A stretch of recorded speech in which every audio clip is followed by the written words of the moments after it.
So quick question, if you could take just one lens with you on a shoot, what lens would it be? Write it down in the comment section below, I'll wait.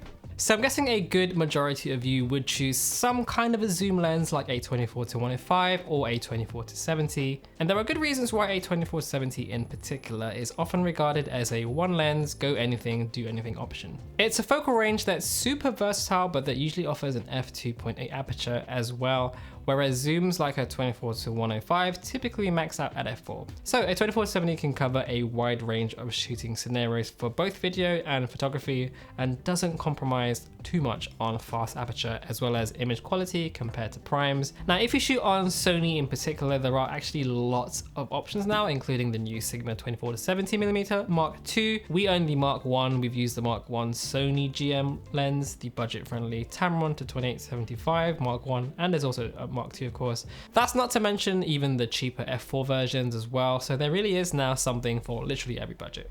But if money is no object and you simply just want the very best of the best with zero compromises, even if the best of the best is the most marginal of improvements, then the Sony GM II really is the king of kings. And although I have said in a previous video that the Sigma 24-70 Mark I is the option I would personally recommend most people go for, factoring in price, performance, having used this GM II for the past 6 months or so as my main daily driver, I have to admit, I choose this every single time now over the Sigma. So in this video, we're gonna review this bad boy.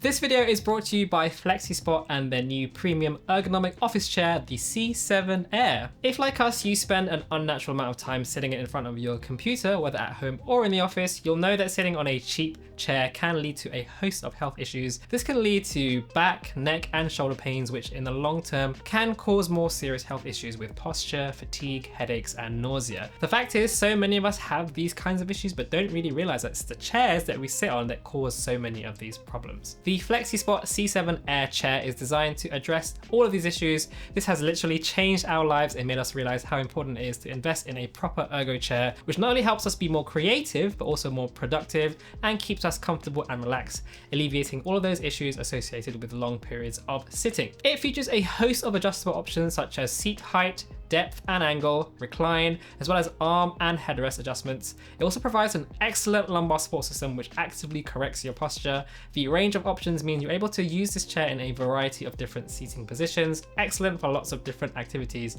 besides working as well. It's also made from a super comfortable, high quality breathable mesh that helps keep you cool, comfortable and focused, perfect for those long editing and gaming sessions. Right now, FlexiSpot are offering a whole host of special Black Friday sales site-wide, so don't miss out on grabbing some awesome deals. Check out the links in the video description below to find out more. Thanks again to FlexiSpot, and with that, back to the video. Now, as always, this won't be a super scientific review, but based purely on my real-world usage of running and gunning with this lens on a whole bunch of different types of shoots. Often with zoom lenses like the 24-70, you'll hear from like the prime lens enthusiasts and the purists, "Oh, a true professional uses prime lenses. The image quality is far better and only noobs and lazy people use zoom lenses." And look, I just want to say that if you enjoy primes and you only use prime lenses, then great. That's great for you. I love primes too. My personal all-time favorite lens is an 85mm prime lens. But as someone who works on a lot of shoots every week, this is my day job and my weekend job, zoom lenses like the 24-70, they're just great workhorse lenses that make shoots so much easier, just in terms of not having to constantly swap lenses out, not having to move around to reframe a shot as much. And yes, prime lenses are quote unquote sharper and provide better image quality, but when it comes to the higher end of the price tier list, that argument and those differences become a lot less obvious. Now, I'll throw up some video samples now with this lens paired with a Sony FX3 as well as an FX6, and it really does just blow me away how sharp this lens is and how good the image quality is across the focal range. Here we have a Sigma 35mm f1.2 prime lens side by side with the G Master 2, both at 35mm, both at f2.8, and to me the difference is, if they are there, you really have to scrutinize every single pixel to see it. Which one was shot on the prime lens and which one was shot on the zoom lens. It's really hard for me to tell. Also, that bokeh, it is just so creamy and smooth, especially if you compare it to a cheaper option like the Tamron 28-75. I also love that the minimum focusing distance is just 21 centimeters at the widest end of 24mm, so you can get really damn close to your subject as well. And for your reference, here's just a few more video and photo samples.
Focusing performance is another area where the GM2 really shines. Now we are talking about marginal difference here, milliseconds really, which is a testament to how good autofocus is on modern Sony mirrorless cameras. But in a situation where you're shooting fast moving subjects and those milliseconds are the difference between a shot in focus and a blurry shot, this is where your money is going to be going towards.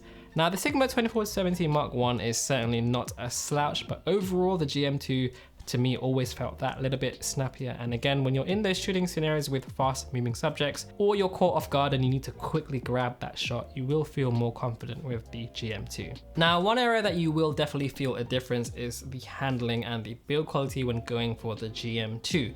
This 100% feels like a premium lens with like no expense spared.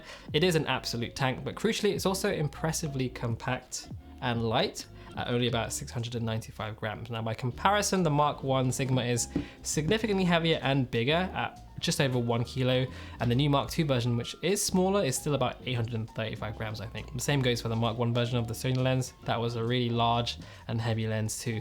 As any of you who have ever handheld a shoot for long periods of time will know, every single gram makes a difference. And with this Sony GM2, it is so much lighter and so much more compact than the Sigma, to the point that I actually sort of hate using the Sigma lens now if I'm gonna have it on a gimbal, or if I have to know that I'm gonna go on a shoot for a really long event. I pretty much only ever use the Sigma now if it's going to be on a tripod. The Sigma is not a cheap feeling lens at all. In fact, for me, it too feels quite premium, but the Sony is just really in a league of its own. I also like some of the added features on the lens itself. So you have a couple of extra functionality buttons, which you can customize. Got the AF and MF switch, a smooth and tight, which affects how smoothly or tightly the zoom range comes out. There's also a click on and off, so you can sort of feel the clicks between switching between the apertures, as well as an iris lock as well. So it's just some few added quality of life features that the Sigma lens doesn't have. One thing I forgot to mention before is that the Sony 24-70 G Master II is a fully thoroughly weather sealed lens. I think there's at least 14 internal seal points, and there's also a coating on the front element as well. And one thing I have heard from people with the Sigma 24-70 is that it does struggle with dust collecting inside it over time, which is something I've not heard about the G Master II. I've used this lens in the rain, in snow, and it's been absolutely fine. So this is something as well that you are paying that premium for. So where does that leave us? Well, quite simply, this is the best 24-70 lens I've ever used, period. So if you simply just want the best of the best in terms of image quality, focusing, build quality, and you don't mind paying top dollar for it, then go for the GM2. It's pretty much as simple as that. Even if those differences might be minimal, it's unquestionably the best 24-70 lens for Sony shooters. The problem with the G Master II is that other lenses exist that are so much cheaper, like the Sigma and the Tamron offerings, and also the F4 versions. But the cold, harsh truth is that most people compromise and go for those because they don't have the budget for the Sony, and there's absolutely nothing wrong with that at all. I think the Sigma 24-70 Mark I is great, and I'm sure the Mark II improves on it even more. I think it's a big compliment to the third-party alternatives that there is a great option at every price point with minimal compromises. And that's pretty much what they are, minimal compromises, but all offer really viable options, and that's great for us as consumers. I'm pretty confident I could use pretty much any of those lenses and shoot with them, you know, in good lighting conditions and be super happy with the results. But now that I've gotten to personally use the G Master II for such a long period of time, it is really hard for me to go back, especially the compactness and lightness. For me, that's worth paying extra for. To be honest, I purchased 2 of these at work using, you know, work budget, so I didn't pay for them myself, but having used it for so long, I actually have picked up one for myself as well, slightly used at a much cheaper price. I got a really good deal of it actually. So there you have it. If you have made it this far, thank you so much, and let me know in the comment section if you use a 24-70, and if so, which one. It's always great to hear from you guys down there. If you found this video helpful, hit that like button, subscribe, all that good stuff that the YouTube algorithm loves. You can also follow us on socials down here. And as always, I'll see you on the next video. Thanks again. Peace.